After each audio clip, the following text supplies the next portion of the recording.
Could I ask everyone to take their seats, please, and we'll start the second session. Thank you.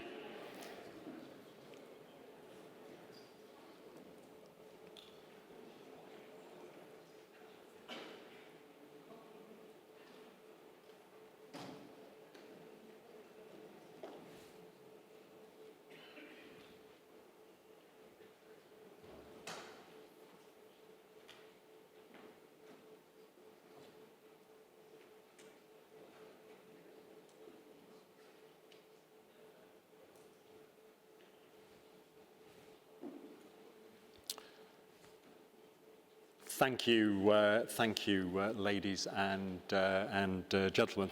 I trust you enjoyed the first session, and now at the start of this second session, it gives me a great pleasure for our third leadership spotlight of the day to introduce somebody who is personally very modest, but is certainly leading his company and Japanese shipping on the world stage in a very dynamic way.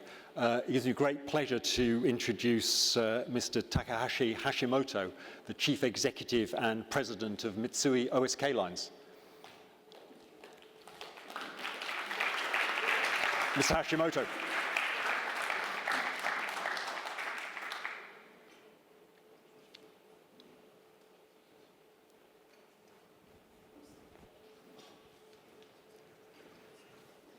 Okay, Julian, thank you. Lovely to see you again.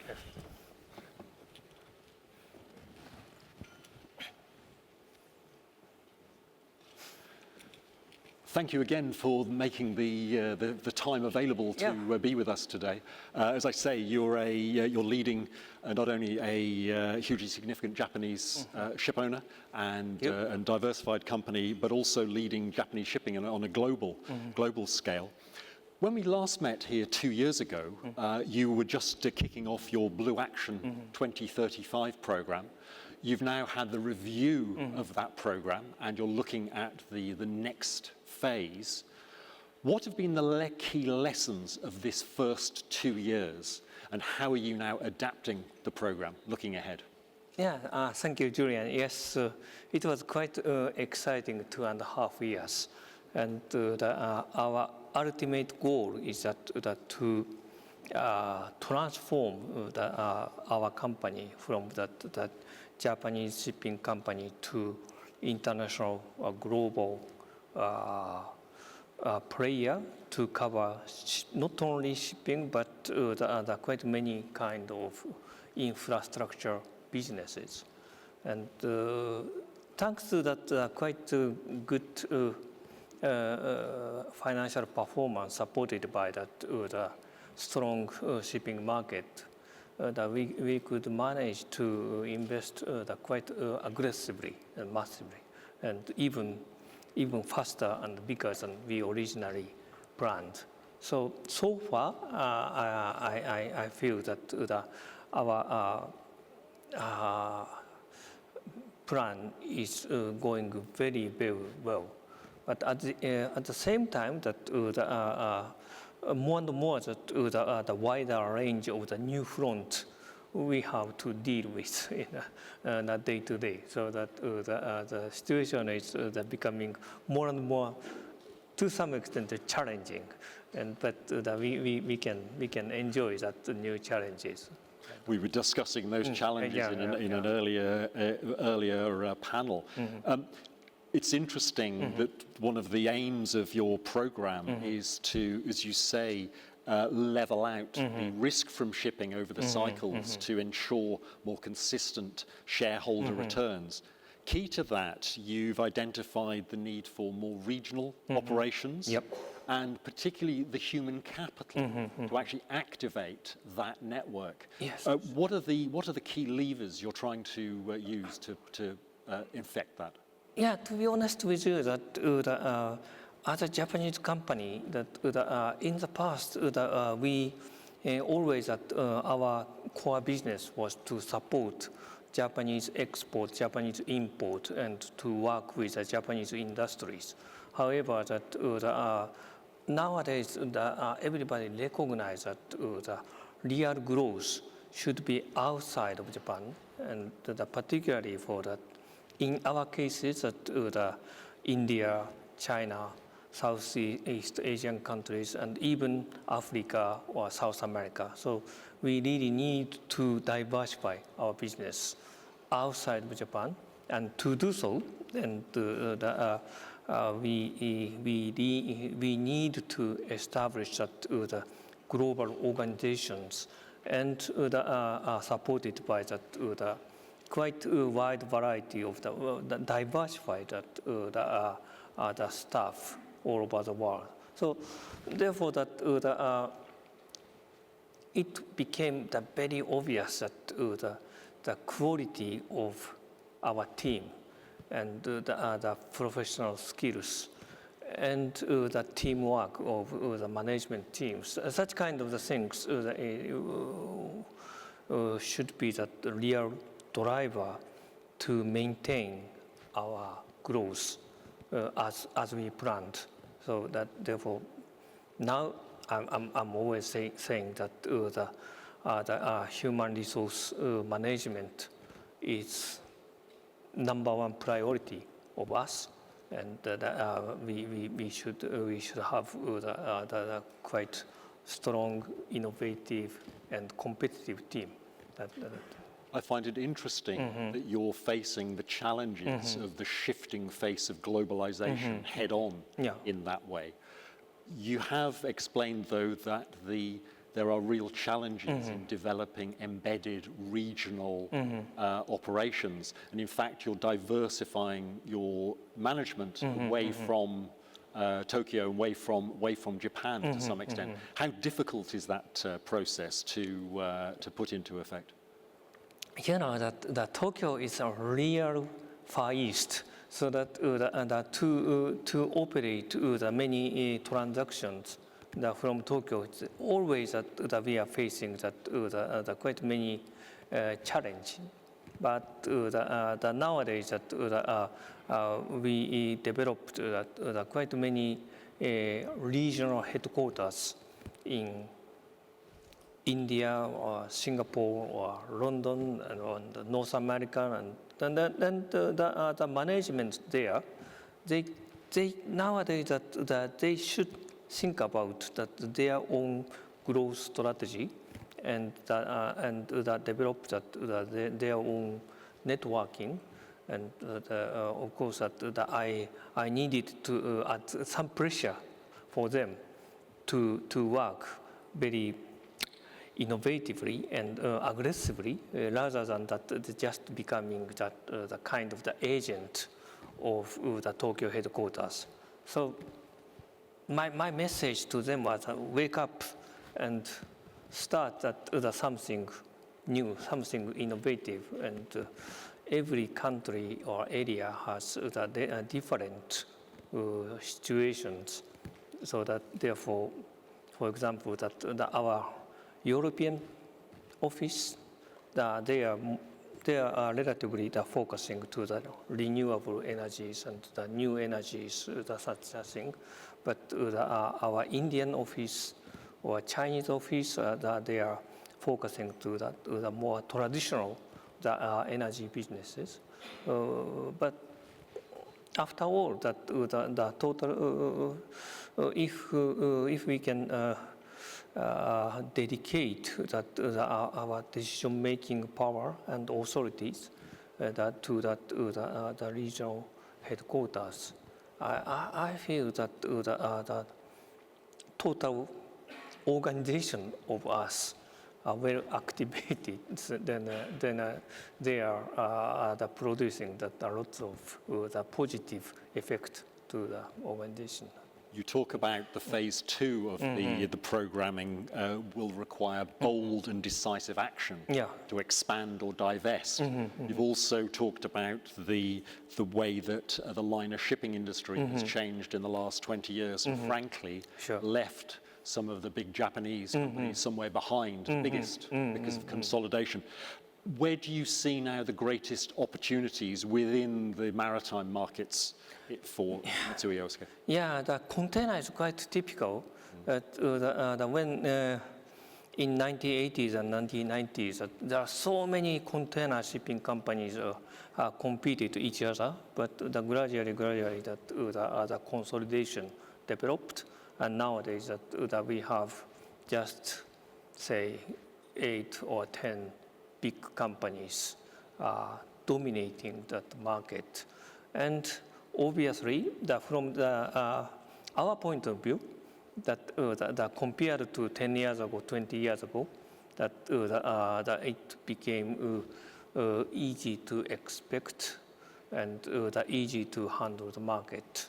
Still very difficult market, but seems to me that the great progress happened in container shipping, and I expect that the same tendency will be done in the other sectors like the bulkers, tankers, or car carriers, or LNG. Greater consolidation. Yeah, at a big level. yeah. So that we definitely need to be that at least one of top 10, or ideally one of top 5 or one top 3.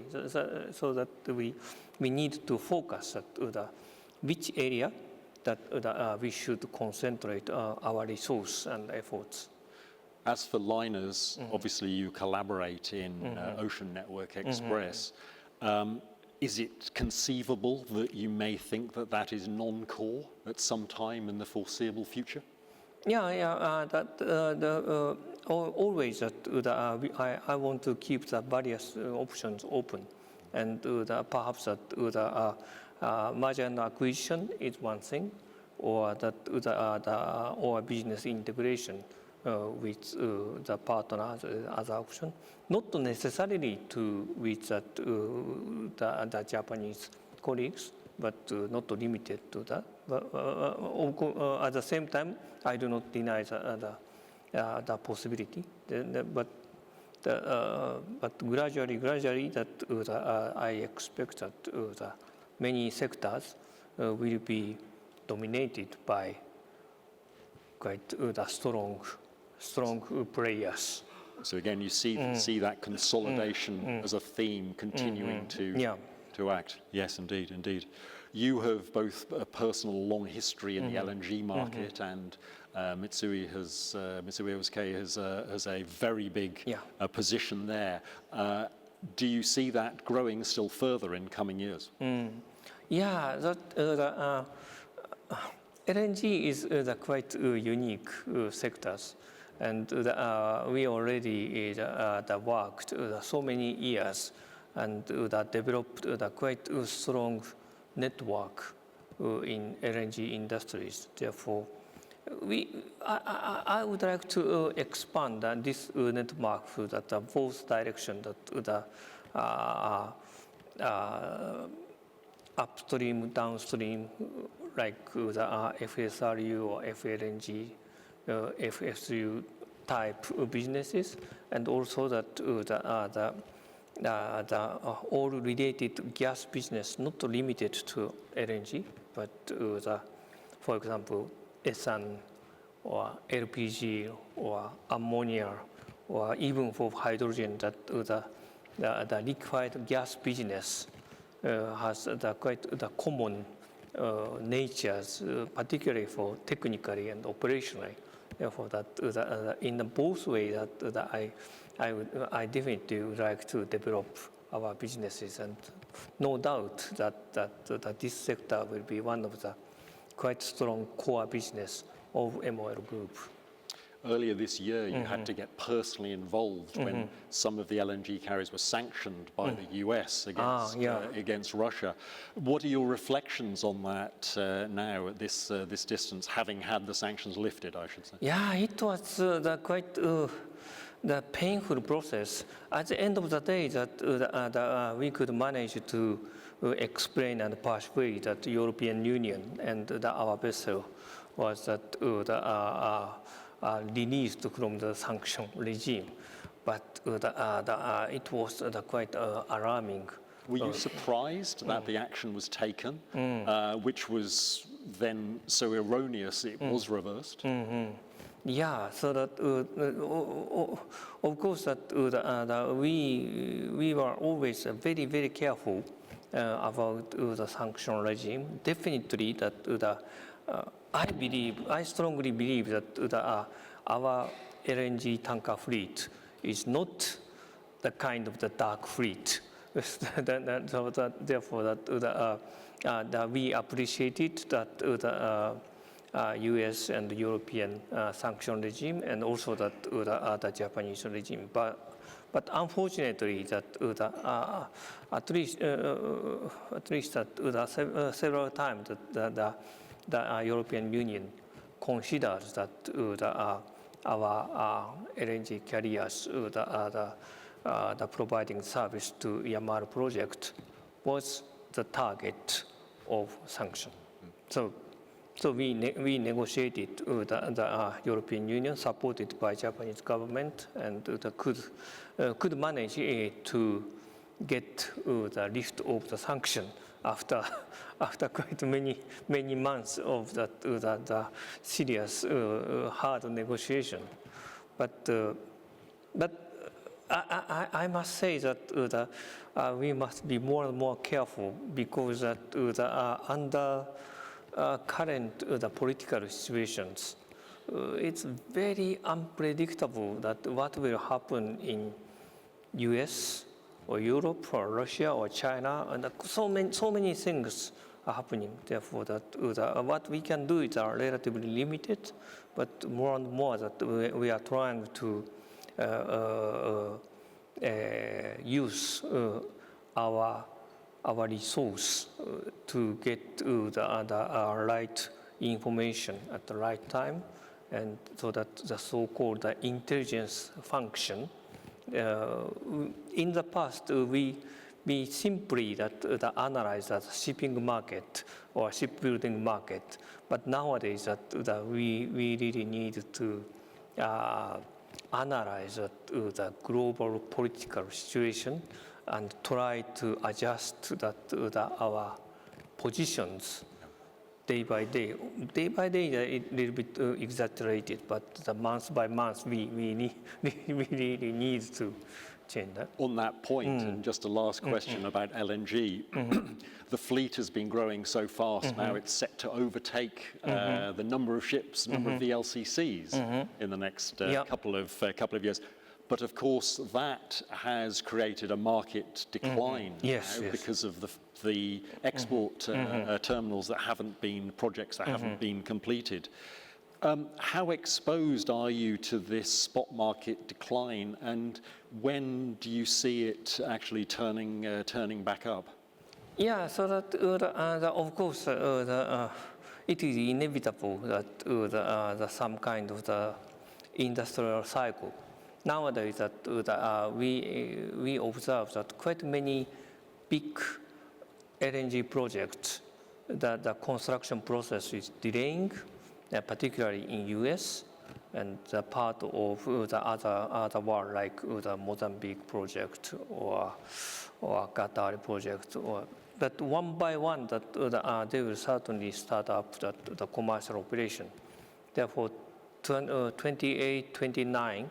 That we can expect a huge demand of the LNG transportation from the new projects.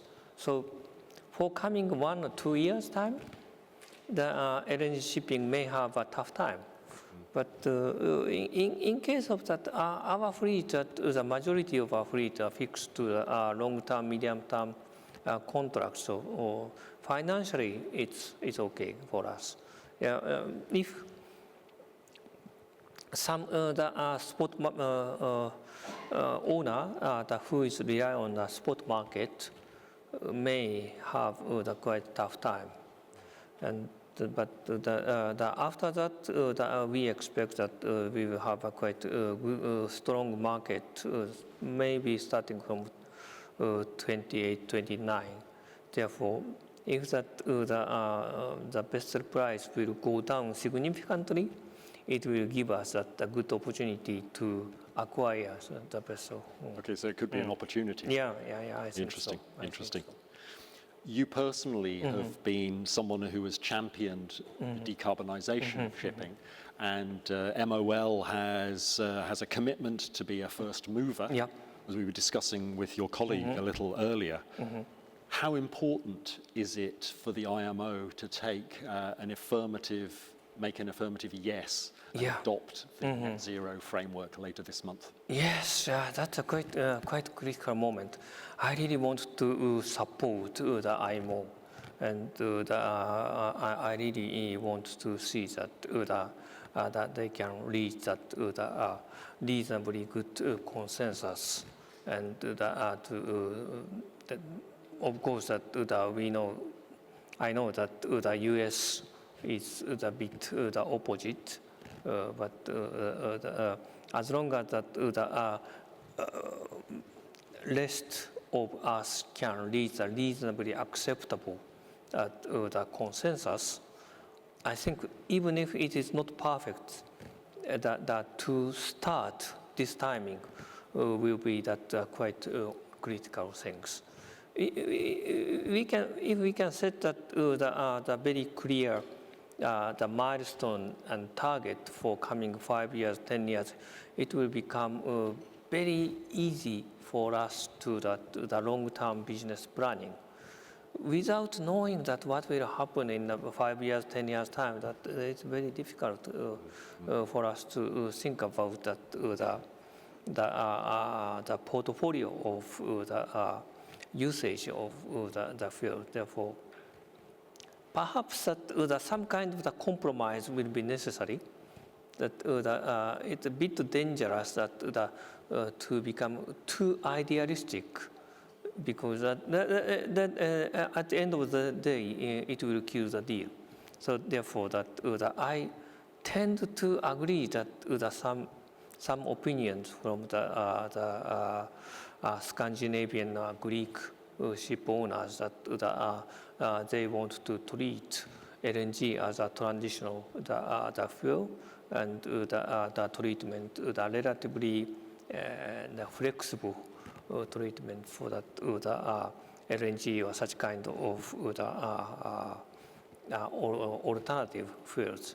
But the most important point is that we should reach that the consensus and agreement, and we can have a clearer idea for future. Bringing everything together, you've said the Blue Action policy is about making the business more stable, less cyclical, and a better investment. You are wanting to move to international accounting rules. Yep. You are wanting to have more long-term investors in the company that can trust the company. What is your candid assessment to where you've got on that journey so far? And what are the specific next challenges with investors? Yes, that's a very, very difficult question to answer, but the beauty of the shipping business is that although it is very volatile and cyclical, but we know that the wonderful result when the shipping market is quite positive. That the recent situation of the car carriers or 2 or 3 years ago, that the container is a very good example. Therefore, I really want to continue that traditional shipping business with a robust shipping business, and can continue to enjoy the good market. However, that if we will rely on simply market only, that the annual performance or quarterly performance is too volatile, and our shareholders will not appreciate it. Therefore, I want to construct the basic of the company, that the basic cash flow should be supported by the very stable business, like the long-term business of LNG carriers or other offshore business or real estate business or the cruise businesses. Such kind of the business can produce the basic income flow or cash flow, and we can continue the sustainable dividend payment to our shareholders. On top of that, the time to time that we want to enjoy that very strong The market. exciting part. Yeah. Therefore, ideal situation, we'll have good years and very good year. but not so easy. I know that it's not so easy, but such is our long-term goal that to achieve. Yeah. Mr. Hashimoto, sadly we're over time, but if I could just ask one final question. Later, it'll be a pleasure to be joined by Sakura Kuma, who's a long-time friend of TradeWinds, could I say, someone you recruited to do a particular job. Yeah. But she is also leading the initiatives around bringing women into the business and promoting them. How important to you personally is diversity and having more women in this business? Yeah, diversity is definitely the key for us to be successful. The diversity means that the inclusion of everything, that not only the gender, but we want to work together with many nationalities and many different backgrounds, that the commercial people, technical people, marine people. To be successful, such kind of the diversification will be definitely necessary for us. It should be workable as a team. In the past, we were to some extent successful as a simply Japanese company, but now such a stage was already over. We really need to become the global players, and to do so that likewise the other global institutions, we want to attract the many different kind of the talent and come to us and work with us. And we really want to provide the opportunities of the career development for them. To do so, it seems to me that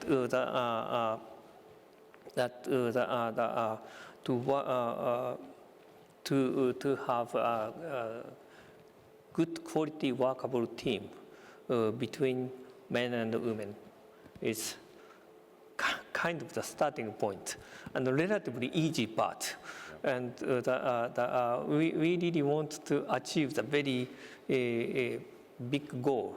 Yeah. But my feeling is that the starting from the diversity with the female staff is first milestone, and we need to achieve it as soon as possible.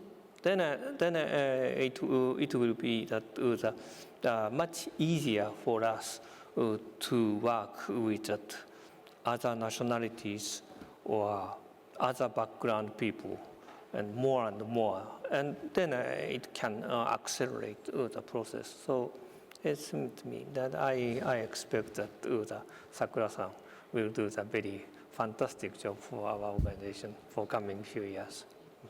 Mr. Hashimoto, thank you again very much for your time. It's always a pleasure to thank you very much, Julian. Thank you. And may you wish you every success as well. If you'd like to show your appreciation. Thank you. Thank you. Thank you very much. Thank you. And if I could wish the indulgence of the panelists on the next panel for running slightly over there, but I trust you would agree it was worth the time. Could I ask the panelists to come up, please, and join me on the stage? Thank you. Yes. Thank you. Thank you. Nice to see you again. Nice to meet you. Sorry. How did you? Nice to meet you. Nice to meet you. Nice to see you again. Nice to see you. Thank you. Nice to see you again. Nick. Hi. Thank you. Here. 入ってる OK Excuse me while I fiddle with my notes here. Thank you. This second panel of the day is around, again, the broader decarbonisation issue and balancing climate action with competitiveness. In a nutshell, frankly, it's about the business case for decarbonisation and fitting that with the moral and ethical aspirations to do what is right for the planet, if I could say so. It's a pleasure if I could just introduce the panelists. To my left here, it's a pleasure to have Shingo Ikeda, Managing Corporate Officer and Chief Technical Officer of K-Line. 30 years experience of K-Line with new buildings, involved now in technical R&D and GHG reduction. We have Hirohiko Ozeki, the General Manager in the Marine Department of Itochu Corp. And of course, Itochu, one of the world's biggest companies, again with revenues over $100 billion a year. Hirohiko has been there since '96, yes. I believe, involved long career in shipbuilding and maritime information, in fact, and even spent 6 years in London. Yes. And I hope you found that enjoyable. And of course, as a runner, which is always a good thing. Runners and cyclists are always welcome on TradeWinds panels, I should add. Next up, Nick Kontopoulos, the co-founder and chief commercial officer of Nick. I'm going to get the name wrong again, so... Anemi, which is the Greek word for the four winds. Oh. For those like me who didn't have a classical education. But Nick, 20-year engineer and involved in engineering and a pioneer of rotor sales. As well as being the chief commercial officer, he also for nearly the past year has been based in China, leading the head of the China operation, leading that here, and is a board member of the International Windship Association. Next up, Keiichi Setsuya, the Deputy General Manager, the Ship and Infrastructure Business Department in Mitsubishi Corp. Again, one of Japan's and world's biggest trading operations. Keiichi is involved in the strategy and planning in the shipping and marine portfolio, especially around gas and the energy transition. Welcome. And finally, and certainly not least, Yuko Tsutsui, the Chief Executive of the Sustainability and Transformation Headquarters. Forgive me if I've mangled that, at NYK. Yes. Of course, started with the launch of the cruise ship Asuka many years ago in '86, but for many years has been involved in CSR, the promotion of women and diversity, and more recently in framing ESG strategy for Japan and one of the world's biggest ship owners and operators. Enough of that introduction, my apologies, but I think it's always important just to frame this. Could I ask with the first general point, which if you were here, we were talking about in the first panel as well, that recent events, political developments, and questions over the business case have raised questions over the speed or even the survival of the green agenda to decarbonize shipping. The US has been very aggressive in this, but also the problems in developing supply chains of sustainable at-cost green fuels is proving a real hurdle, more so than the physical technology, in fact. Could I start with Yuko at the far end? Bluntly, what are the prospects of the short and longer term prospects of shipping's ambition to start the rapid decline and even hit net zero by 2050? Thank you, Julian. It's a very great honor to come here to join this discussion with these wonderful panelists. Thank you. And to answer your question, Julian, yes, I know that some people are concerned that the global event might slow down the shipping industry's progress on decarbonization. But even though the US actions are getting a lot of attention, I feel the fundamental direction toward decarbonization is unchanged. In shipping especially, since it will take years to replace current fleet with zero-emission vessels, so we should start preparing step by step right now. As you know, the IMO will talk about a new rule called GFI regulation in 2 weeks. It's important to watch closely if recent global events will affect the decision or not. But the GFI rule is meant to control how much GHG is released from the fuel which ships use. If this new rule passed, shipping companies will need to think again about what kind of fuel to use and how much will it cost. So they will likely to need to switch to cleaner fuel like energy, biofuel, or green methanol or hydrogen. If the rule is adopted, the move toward net zero by 2050 will speed up significantly, I think. Yeah. Thank you. Could I come to Shingo Ikeda for K-Line? Yeah. What is your perspective on the speed of change and ultimately how important, again, is a positive decision at IMO? Well, first of all, I expect to introduce the economical measure toward the GHG net zero scenario. But even though in this month the MEPC 84 will make some decision, and if we IMO can introduce such mechanism, it's a just start point because we are facing several issues to, how can I say, you point at the speed up or realize to make more greener because, firstly, I wonder the IMO can manage the big amount of money to, how can I say that, leading by the economical measure.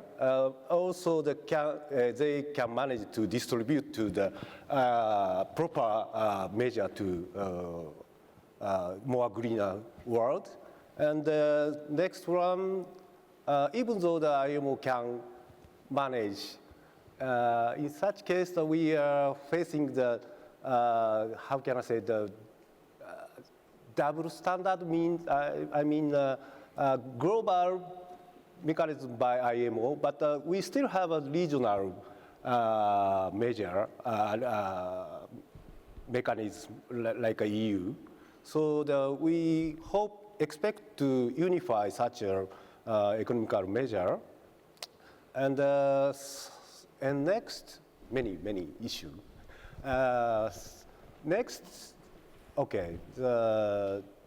We've got a few issues to talk about on this, so we could just leave it there for a moment, maybe. Yeah. Okay. Come back to that. Okay. Next one. Hirohiko, could I ask, in a company like Itochu, does decarbonisation have the same profile and importance it had 2 or 3 years ago? Or are you under pressure because of the difficulties of actually delivering real-world savings and efficiencies? Well, it's a difficult answer, but importance is getting bigger and bigger. Okay. The fact is that it has to be lucrative, right? Yeah. It's getting lucrative, I think. And so you think it is actually the business case is starting to appear? Yeah. We recently placed an order at the Japanese small shipyard for ammonia bunkering vessel. Yep. It's a big challenge for us, right? And we didn't want it to be fast paying, but we decided to be. Yeah. And I think we can manage the project, and it has to be lucrative, and we believe we can make money on that. Yeah. So it's gonna be more easier for us to go into the sector. I mean the environment things. Overall then, how do you reflect on the mood here in Japan and more broadly in Asia towards decarbonisation? Do you still see there's a positive momentum? Exactly. If you come to Japan about months earlier, you'd surely understand how hot here it is. You will definitely feel the needs for countermeasure for this. we are, well, regardless whether the politics and politician talks, and we definitely need to change something, right? Yeah. So, sadly, it's also hot in Florida, Houston, and London, where certain people, companies are based, and a certain person lives most of the time, but it doesn't seem to be making much impact on their assessment of the need for decarbonisation. I thought I wanted to go back to London, but maybe not.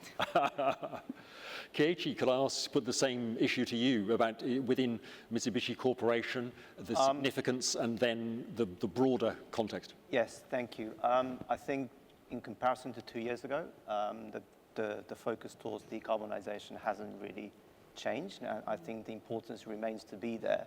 The slight difference is that we talked about net zero, we achieved decarbonisation by 2050. But I think we learned a lot during the past 2 years, how difficult it is to implement the economics aspects, the supply of fuel, and also the infrastructure, which connects the fuel supply to the actual end source or where the ship is going to be bunkering. Congratulations to all the bunker ship, which is quite a necessity, and also the regulations. I think the IMO's, the ratification, which I hope is going to be the case, will be driving it. But I think at the same time, we need to have all of these issues combined together, which is usually a chicken and egg situations. But we just have to have a gradual step towards in getting there. And I hope that there will be some kind of system which will be designed to allow those introduction of new fuels to the society. So it will be a gradual process, but once the first flow of fuel comes in, and it will be starting to grow more and more. So that's how I see it. Nick, we'll come on to talk about the detail of some of the tech around the energy-saving technologies, which obviously you are involved in. But what's your bigger picture perspective on the decarbonisation piece as a whole, which includes obviously energy saving, fuel saving? Do you feel that there remains momentum in this part of the world, or do you fear that it is the air is going out of it, as it is in parts of Europe and particularly in the US? Well, looking at it from the technology provider perspective and solution provider, we've been involved in wind propulsion specifically for some time. And if you'd asked me this question 5, 10, or even 15 years ago, it would have been a completely different audience, completely different reaction. So from our perspective, although it seems slow, there has been a lot of change in the last decade, primarily driven by regulation and the decarbonisation strategy. So although we read a lot in the papers and in the news about the opposition to the net zero framework, it's refreshing to see. I don't think I've heard one person today opposing it on the panel from leading ship owners and industry. So, as I said, that's refreshing to see, and I don't think there's that much appetite for it not to be adopted in some form. So, the question is, as has been mentioned many times today, what will it look like? What will the details look like? And how will that evolve over the next 16 months while it's moving towards enforcement? So I think there's a high probability that it will be adopted, but we'll wait and see. It's October beginning, and we'll find out in a few weeks. Specifically for we call it energy efficiency, but we're trying to shift away from energy efficiency technology as a term for wind propulsion now, because it is being recognized as a fuel in the net zero framework.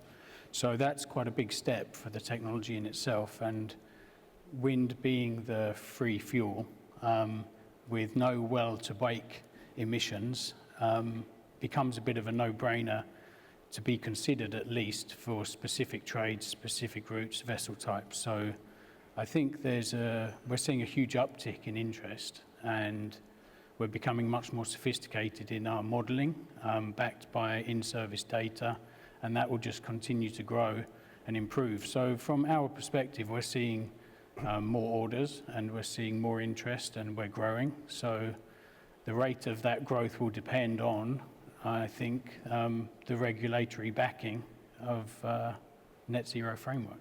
Of course, the sweet spot you found yourself in is there's a very clear business case for a free fuel, as you put it so eloquently. That free or just energy saving is something that ship owners, who are clearly and rightly driven by the bottom line, are very interested in, and the take-up of the whole array of energy-saving devices has been quite astonishing in the last 5 years.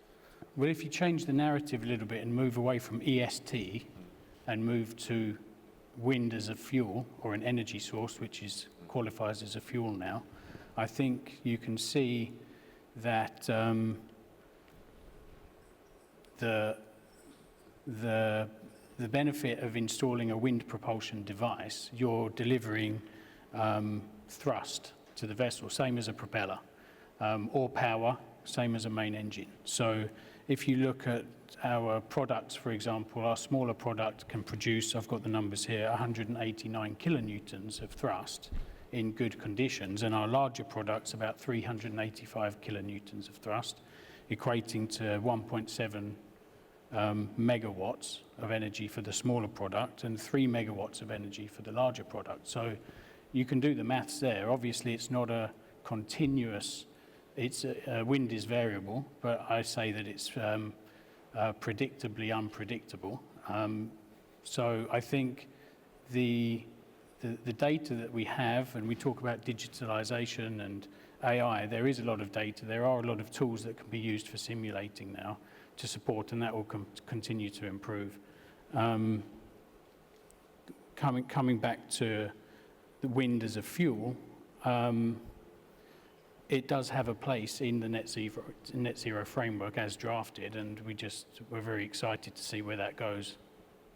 Keiichi, could I turn to you? This question of the need for a short-term incentive, a need for short-term payback, is one of the problems with the green fuels, certainly the zero carbon green fuels.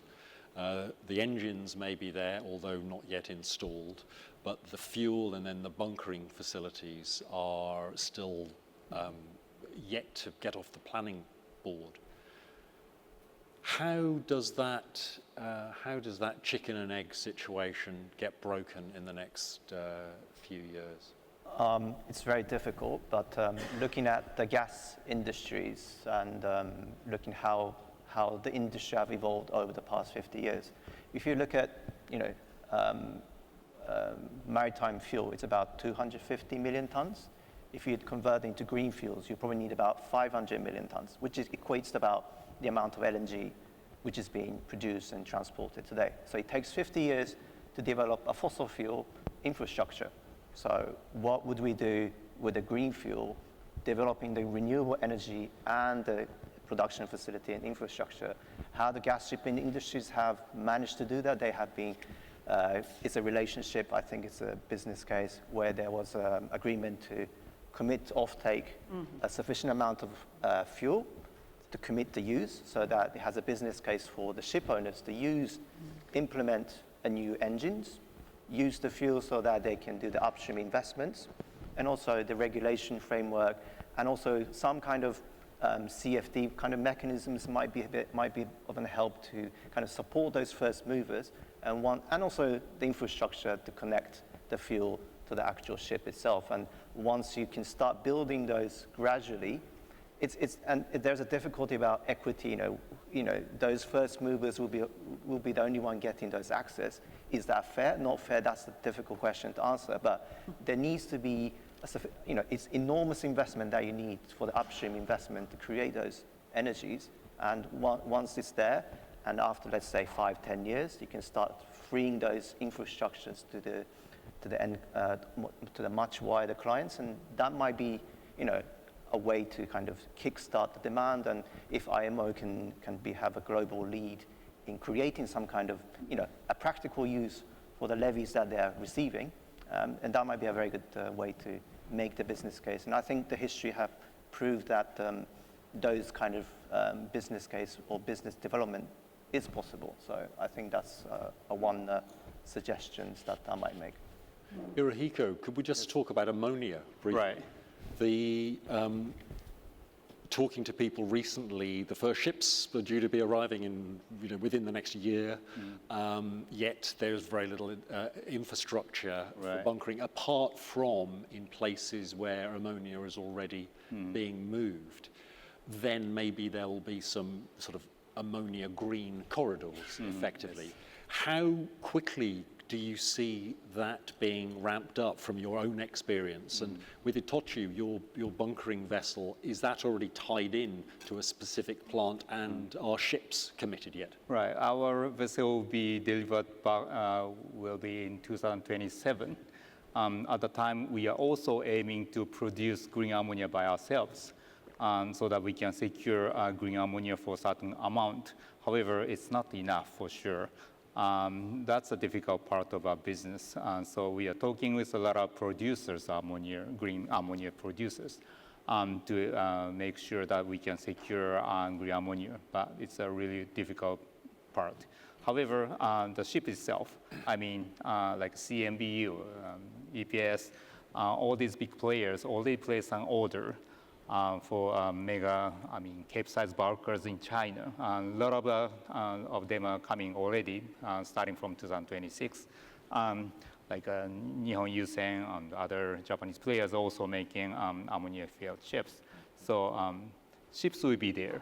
So the problem is whether we can secure a certain amount of green ammonia or not. That's a problem for sure, yes. Yuko, how realistic is it to be thinking of ammonia for mainline ships in general? How far off is that point? Because clearly zero carbon fuels are necessary in the aim if the industry is to reach anything close to net zero by 2050. Yes, I think it's a little bit too early to conclude which fuel should be used as a zero carbon. But we are now challenging to make the ammonia as materialized. And as you know that we already developed the ammonia fuel tugboat last year, and it started already in service. And we are now planning to launch the ammonia fueled mid-sized gas carrier next year. But saying that, but there still remains a lot of tasks to be solved, because just one vessel, just one tugboat is not enough. Absolutely. And Keiichi-san said that, as Keiichi-san said, the new fuel to be affordable, there need a lot of off-takers to cost down, and some public support to use the new fuels as safe as possible, like making guideline or rules, because ammonia is toxic. So we are very good at to handle the ammonia on board, but still there are no clear guideline publicly. So it's a lot of things to do to materialize a good decarbonization fuel for new generation, I think. But still, we believe that ammonia is a very good option for the ship. Thank you. Shingo, what is K-Line's appetite for these green fuels, and how fast do you aspire to be able to bring them online? Well, we are actually the ship operator and the ship owner, so that we just purchased the green energy from the energy producer, or like Itochu-san, Mitsubishi-san, trading company. So we still waiting the supply chain in alternative fuel. But unfortunately, it takes time. And at the same time, we have no idea to how much the fuel cost itself. For example, the DLB forecast more greener energy could be double or triple of the conventional oil. That means it's out of our control. We try to, how can I say, make an effort to reduce the cost, but bunker price itself, we cannot control by myself. That's our point. Nick, could I ask you, from your perspective with using a new technology, selling a new technology like this, an old, classic technology, but in a modern form, how difficult is it to convince owners and operators that the figures you can present them are real-world figures? So I know that some of your rivals have faced challenges over that and a reticence to buy into something that is so radical.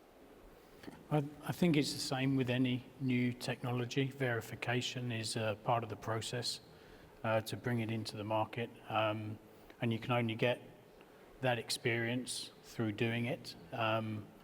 There's only so much you can do theoretically through simulation, and then it's about taking that leadership role in trying to develop those rules, standards with various other stakeholders, whether it be the owner, charterer, optimization companies, class, and any other third-party verification company. But everyone brings something to the party. So I think it comes down to collaboration and trust in the end, because you have to do the pilot projects, you have to maintain those good relationships with all the stakeholders, and you have to work as a team to actually learn together what the real results are. And then you look back in hindsight and you calibrate all your models on the basis of the real world data. So it's just an iterative process that continues going, and that's why maturity is important, because again, going back 10, 15 years, there might have only been a handful of companies even thinking about doing what we're doing, but now you look at the membership of the IWSA, they're quoting 59 or 60 wind propulsion companies coming up into the market, some of them coming in the last 12 months, maybe the majority in the last 12 or 18 months. And it takes time to get the data, and it takes time to build the trust. And I think that's why we hope that we've made the right decisions about positioning our business in a time when people are now taking notice of the opportunities available, and it then comes down to the business case. It comes down to, is it commercially viable in the end?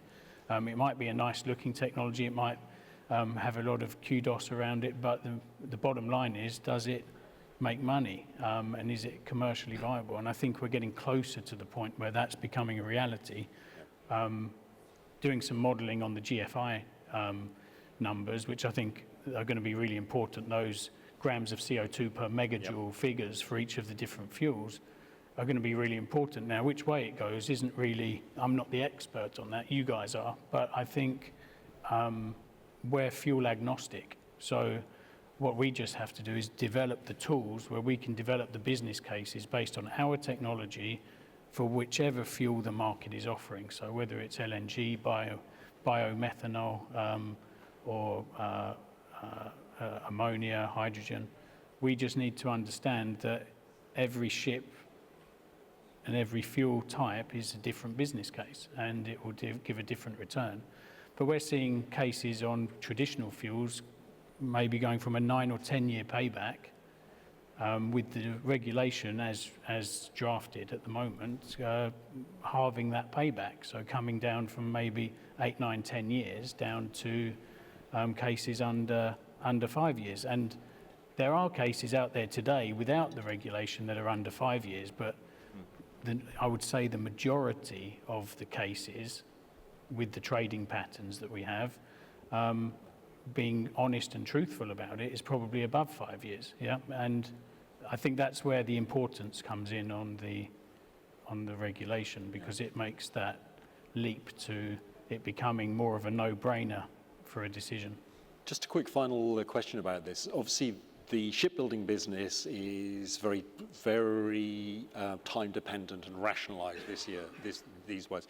And I've heard from others about some of the issues involving ammonia engines, and it's the supply chain, the design, the manufacturer, then the shipbuilder, and actually managing to get everybody in line is one of the critical hurdles.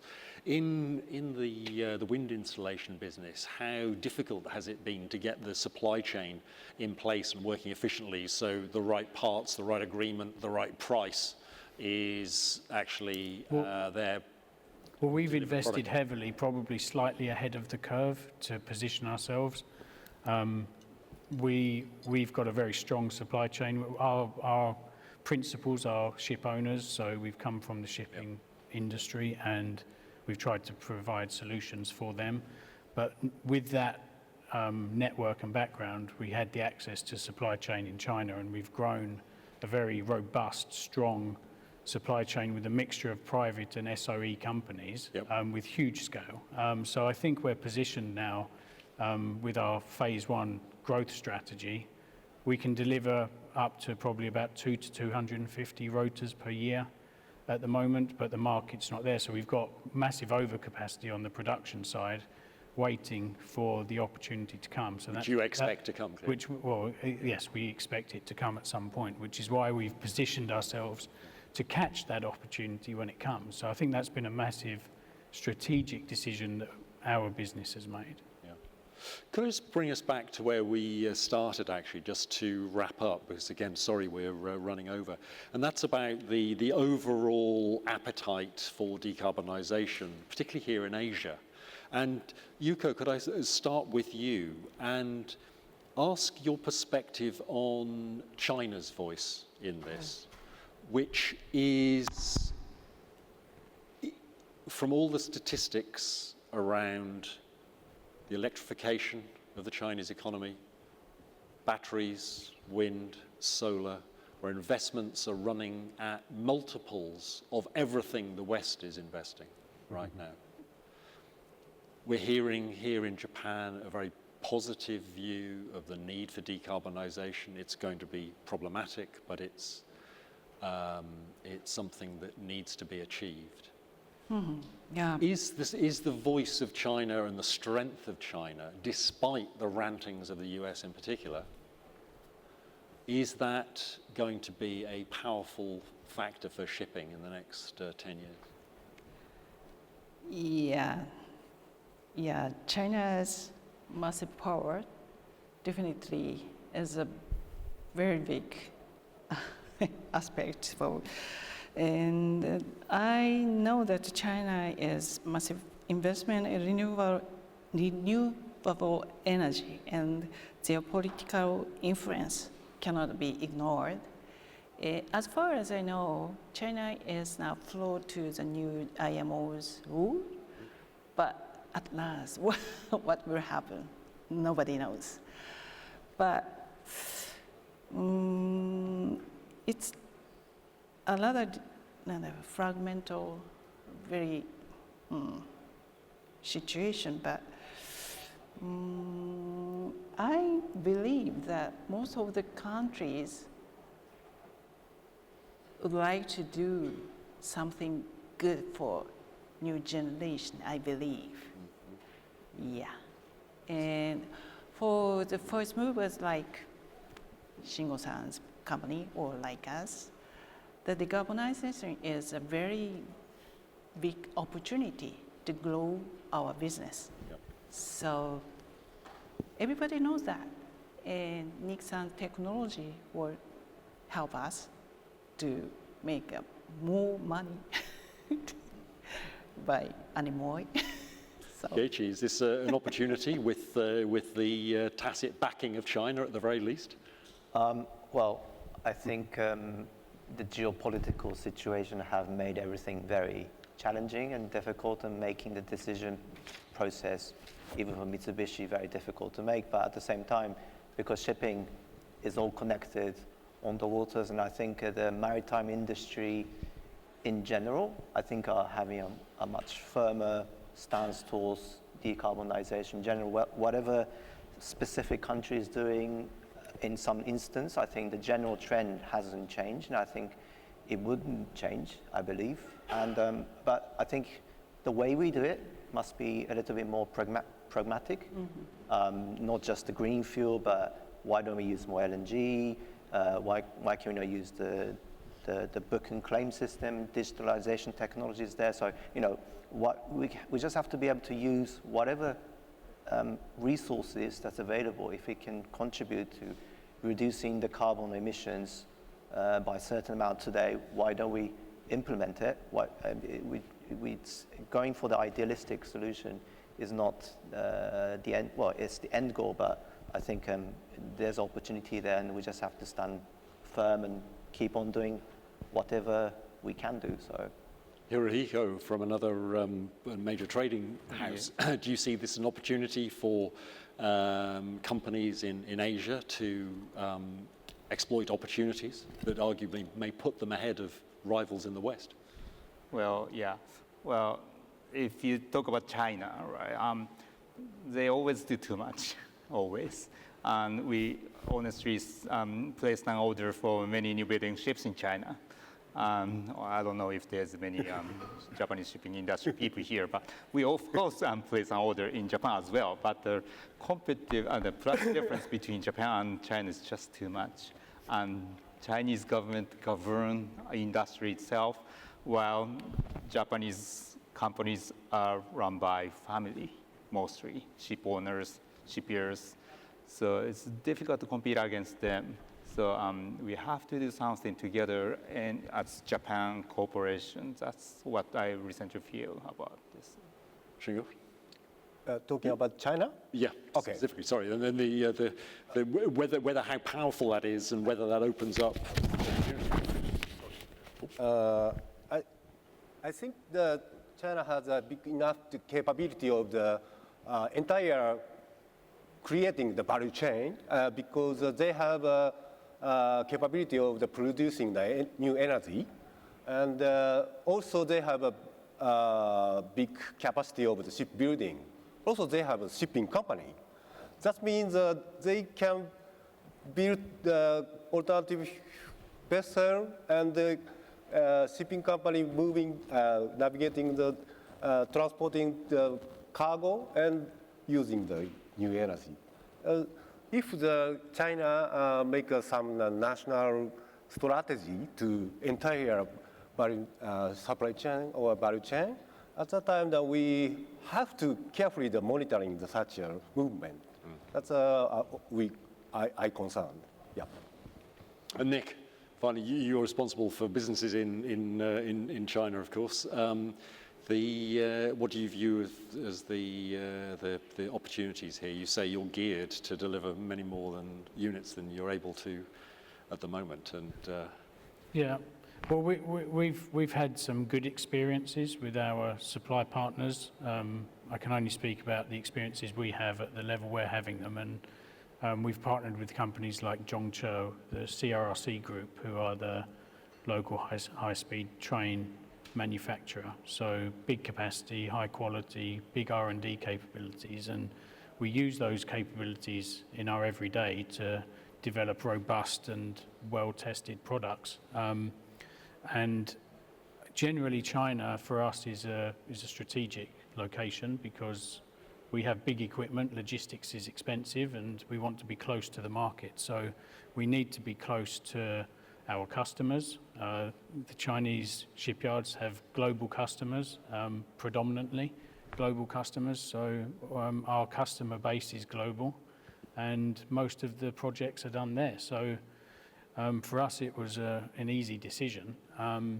But making it happen and putting the foundations down and preparing for what we think the future might look like has been an exciting but challenging few years because we had COVID in between all of that. So some sacrifices, both personal but also on the company side, had to be made to make that happen. But while maybe others were standing still, we were moving forward. And I think with China having such a large share of the new building market and the repair market because remembering decarbonisation is not just about the new buildings, it's about the existing fleet as well. 100,000 plus vessels. There's a lot of retrofit opportunities there in the market to keep those asset values high. Yep. And to keep them operating at a level of efficiency. So I think China's got a huge part to play in the foreseeable future. Yeah. Thank you to you all for the insights and spending the time with us today. I really very much appreciated. If you'd like to show your appreciation. Thank you. Please.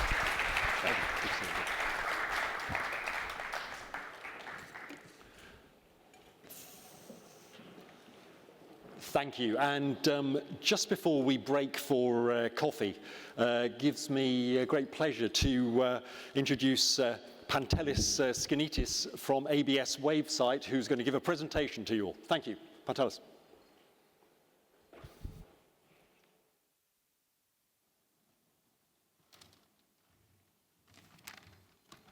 Good afternoon. Special thanks to the organizers. It's a great privilege to be here today. My name is Pantelis Skinitis, and I'm the Director of Business Development for ABS Wavesite. And today, we're going to be talking to you about how digitalization can support reaching decarbonization targets. Earlier in a panel, we heard about opportunities related to digitalization and AI, and it was birds singing in my ears coming from a software company. So thank you. We definitely live in an era where there's a lot of complexity, whether it's geopolitical complexity or environmental regulatory framework complexity. And digitalization can provide clarity on that. We're talking about one intelligent, connected platform that connects people, vessels, systems into a single source of truth. A platform that is more than just software, a platform that is a strategic enabled, that can deliver real-time validated emissions and intelligent pooling capabilities and strategic insights. Let's talk a little bit more about that. One of the former US presidents said, trust but verify.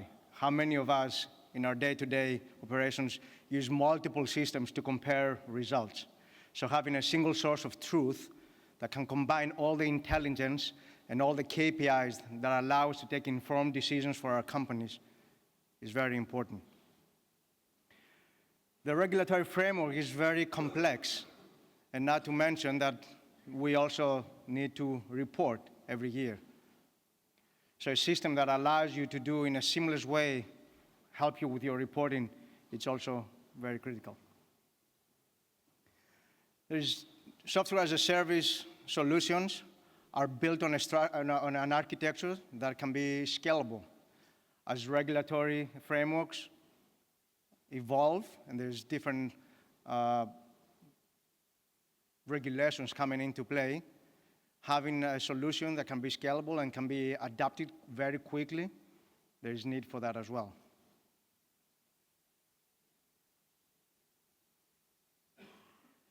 Let me shift gears a little bit and speak specifically for the European regulations Fit for 55 and beyond. One of the things we all have to deal with is reporting on the Fuel EU. Fuel EU itself is a very complex framework. Last year, all of you had to deal with EU ETS, which was it was the first year, it was still complex in its own way. But Fuel EU, it's much more complex, and it can be commercially much more challenging for a lot of owners and operators. There's a lot of decisions to be taken, such as pooling, whether you pool your vessels within your own fleets, or whether you decide to do a peer-to-peer approach. And what I mean by that is having a friend that has a vessel, that has a surplus, that wants to share that with you. Or whether you want to put your vessel up in the open marketplace and try to find the right match for that vessel. These are all decisions that you have to take as an owner, as an operator. And not to mention how challenging it is with the very strict timelines. You only have 1 month between April 1st and April 30th to decide if you pool, how to form your pools and submit to your verifiers. But pooling is not your only option. Banking and borrowing is also an option. And again, digital tools can help you decide if you bank, if you borrow, how much of that will it be. Of course, there's the option of burning biofuels. We hear that from many owners and operators. Or even paying the surplus. There's also, of course, the option of paying the penalty, but I don't think anybody in this room would like to take that option. It can be very cost difficult. EUA is also having a platform that can track your EUAs year to date and knowing exactly where you stand within your fleet, whether it's at a vessel level or a fleet level, that's also important. These are all decarbonization enablements that can help you with your Fit for 55 and also beyond, as the IMO regulation will potentially come into play as well. Let's talk a little bit about the emissions reporting, because emissions reporting is a big part of your day-to-day operations as an owner with a fleet. So one of the most important things is trust, as we talked about before. So having a platform that allows you to get data in, everyday data in, but also validate it so you can have a data set that you can actually trust, that's very important. A platform that allows you in a seamless way to submit to your verifier, whether it's at a vessel level verification or at a pool vessel verification, that's also very important. We talked about Poseidon principles before, so those of you that have to report to Poseidon principles, having the right KPIs, having a system that allows you to have the right KPIs, that's also important. And don't forget about CII as well. CII is very much still in our lives, so having the right information, the right KPIs that allows you to take the decisions that you need to run your businesses more effectively, that's important. And that's what digitalization can help you do. We at ABS, we believe in the power of one. The power of one. 1 metric ton of CO2 saved per day, plus 1 day of increased utilization, results in real financial impact real fast. This isn't just about selecting the right digital solution. It's a strategic leap forward. Great transformation in shipping won't be driven solely by fuel or regulations. It will be powered by software. Let me be clear. This is actionable clarity. Not just now, not just raw data, but insights that you can actually act upon. Let me just close by saying that ABS Waveside, as a software company, we just launched our next generation emissions platform. It's a pure SaaS platform, AI-driven platform, which I'm very happy to talk to you about during the break. Thank you very much.